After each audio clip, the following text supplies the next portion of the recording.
Today I will talk about how can we remove the dispersion that will happen due to the different kind of reflective index mismatch. I will talk about how can we reduce the dispersion compensation by using the post-processing approach. So in a spectrometer setup, in a spectral domain OCD system, we collect the data as a function of wavelength. So all the data that we collect, that's function as a wavelength. Now for usual step, how do you do? We convert the data into K space. Then we linearize the data, and to linearize we have to do the interpolation, and after that we will find the linearized interpolated data in K space. Now if you do the FFT of the linearized data, then we will find the G space data. That is, there is a relation between K space and G space. In G space we can know exactly the actual physical distance. So there is a relation between K space and G space. Here in K space, K equal to 2s pi divided by lambda. Lambda is the wavelength. Anyway, so now after this stage, when we have G space data, then what we have to do is we have to figure out the coherence function, and we have to make sure that the coherence function is in the middle. That means if we see the peak in G space data, and we have to make sure that the peak remains in the middle of the data. So we will do that. Then after that, if we do the IFFT of the G space data, so if we do the IFFT of G space data, then we will find the K space data, but this data will be in complex matrix. As we know that for the complex matrix, we can convert them in the value as well as in phase form. So we can find the angle from the complex matrix here, and if we look in this phase data, we will find that how wave numbers are out of phase, how different wave numbers are out of phase. So from that data, we have to figure out like how to correct that. So in order to correct the data, so we have raw data, we have initial raw data which has dispersion compensation. Now we have to remove the dispersion compensation.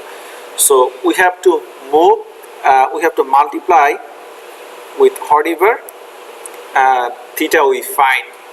So raw data multiplied by e to the power minus I theta, because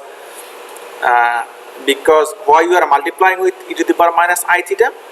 Because in our raw data, actually the phase mismatch for the dispersion was e to the power I theta k. So if we multiply with that, that means we are removing the effect. So basically in initial data, actually the phase shift was e to the power I theta due to dispersion. And so say for example this is your raw data. If we multiply with this to a raw data, that means this I theta k positive and I theta k negative will be moved out, and we will find the data where there is no dispersion. So this is that stage. Then if we finally do the IFFT in the last stage, if we do the IFFT here, then we will find the data in G space which are corrected, because we already corrected here by multiplying with e to the power minus I theta k.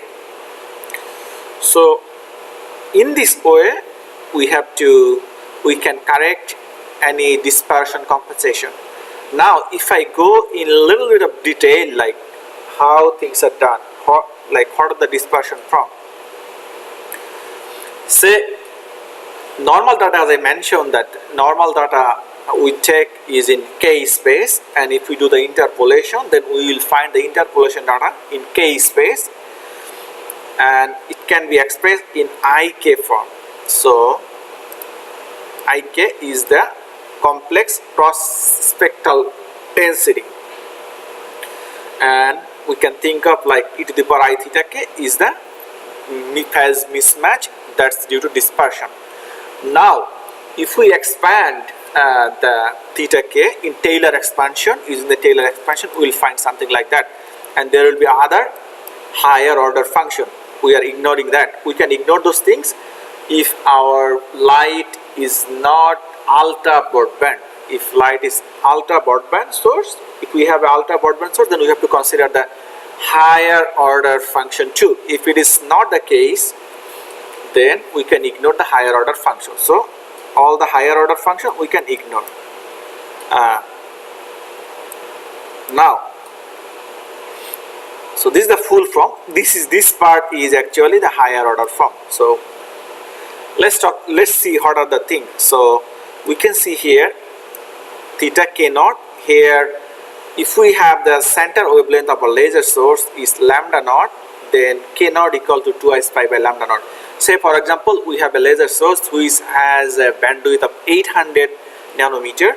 That means center wavelength is 800 nanometer. That means k equal to 2 pi by 800. So here, whatever the factor we will find, that's for constant offset.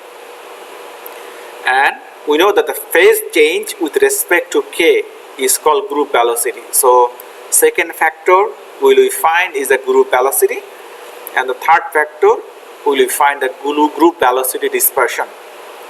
Now the first two terms are not responsible for dispersive broadening, so we will not see any broadening due to this first two terms. So dispersion mismatch is mainly comes from higher order, from second order to higher order. If we ignore the other higher order, so we can see it here that for the second order, and we will try to reduce the mismatch for the second term mainly. So as we mentioned, that how can we do that? Like you have to find the phase of the data, and if you multiply with minus so on, then we can remove the phase data. So this is the actually basic things, and all this concept we can find in this paper where we have collected all this information. In next video, I'll talk about how can we get all this step in MATLAB. Thank you very much.